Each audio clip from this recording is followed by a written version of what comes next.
ايه رأيك لما نعمل مع بعض عشاء سهل وسريع وخفيف ولذيذ جدا وهيعجب الولاد ويبهرهم ومش هياخد منك وقت ولا مجهود خالص نهائي. كل الحكاية هتجيبي لو عندك اي خضار وتقطعيه وتعالي اقول لك نعمله ازاي. لو اول مره بتشوفيني انا اسمي امنيه ودي قناتي واتمنى تشتركي في القناه وتفعلي زر الجرس علشان يوصلك كل جديد يا ست الكل. وتعالي بقى نسمي الله ونشوف السندوتشات الجميله دي اتعملت ازاي. اول حاجه هنجيب طاسه على النار وننزل بماده دهنيه. انا كان عندي هنا كام قطعه بانيه كده صغيرين مش كتير، يعني ده ما يكملش ربع كيلو. هنقطعهم شرايح طوليه كده رفيعه ونبدا ننزل في الطاسه واحده واحده زي ما حضرتك شايفه كده. انا عايزه الطاسه تكون سخنه جدا علشان لما ننزل قطع الفراخ ما تنزلش ميتها ولا اي حاجه وتاخد صدمه كده وتستوي وتبقى حلوه معاكي عشان ما تنشفش منك. تمام تمام. واحدة واحدة كده انزلي، سمي الله كده واظبطي الدنيا معاكي واحدة واحدة وانزلي بيها لحد لما تخلصي كمية. والكمية دي على فكرة مش كبيرة والله يا بنات، ما يعني ده صدر واحد مش صدرين فرخة، لا صدر فرخة واحد حقيقي. وبعد كده هنجيب بقى البهارات اللي هقولك عليها. هنجيب معلقة كبيرة من مرقة الدجاج الفورية أو اللي هي البودر، وهنجيب معلقة كبيرة من الكركم ومعلقة كبيرة من الفلفل الأسود ومعلقة بهارات فراخ أو آه عندك مثلا ما فيش عندك بهارات فراخ يبقى هاتي نص معلقة توم بودرة، نص معلقة بصل بودرة، نص معلقة بابريكا لو ما عندكيش بهارات الفراخ. تمام. هنقلب الكلام ده كله وطبعا ما تنسيش الملح. تمام. هنقلبها على النار كده زي ما حضرتك شايفة بالظبط لحد لما تاخد يعني لونها يغير معانا، يعني تحسي ان لونها فتح كده وتمام وهي ما نزلتش ميه ولا اي حاجه خالص.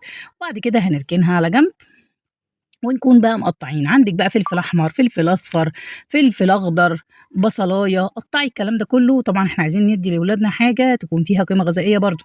لو ما عندكيش وعندك بصلايه سوري، لو ما عندكيش اي حاجه من الحاجات دي تقدري تقطعي كام كوسايه كده شرايح رفيعه بالطول، مش هتبان ومغذيه جدا جدا للولاد.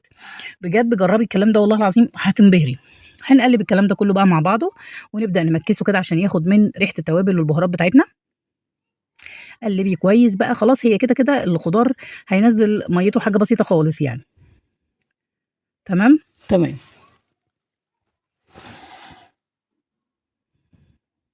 خلاص كده خلصنا كده بقى. هو ده الشغل اللي على البوتاجاز، ولا هتاخدي اكتر منه ولا اقل منه ولا اي حاجه خالص. هاتي بقى كام رغيف فينو كده وتعالي نشوف هنعمل مع بعض الكلام الجميل ده ازاي. انا عايزه الخضار يكون كرانشي وبيقرش شويه، مش عايزاه يكون طري كده وملوش طعم، لا عايزاه يكون كرانشي شويه. تمام.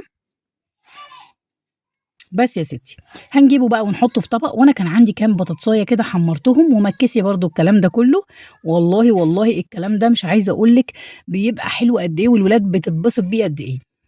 هم بيحبوا الاكل ده جدا، ولا تقولي لهم بقى خضار ولا طبيخ ولا اي حاجه، هم عايزين ياكلوا كده على طول. هنقلب الكلام ده كله كويس جدا مع بعض. ويا سلام بقى لو تحطي في النص كده فحمايه، بس انا ما كانش عندي فحم. فحمايه كده وتغطي وتستني 10 دقائق، بصي التسويه في منتهى الجمال. هنجيب بقى الطاسه بتاعتنا اللي احنا شلنا منها الكلام ده وهنبدا فينو. طبعا ده مش فينو، ده بقسماط تقريبا، بس يلا مش مشكله. هنفتح السندوتشات البقسماط دي وهنبدا نغذيها كده بالخلطه بتاعتنا الجميله اللي احنا عملناها. احشيها بقى وكملي. بصي ما شاء الله اللهم بارك الطاسه دي، مش عايزه اقول لك الطاسه دي كام ساندوتش اتعمل من الربع فرخه. ربع فرخه والله حرفيا يعني. وتقدري تعملي من غير فراخ خالص، تقدري تعمليها ببطاطس، تقدري تعمليها زي ما قلت لك تحطي فيها كوسه. يعني ابتكري بقى انت ست البيت يعني.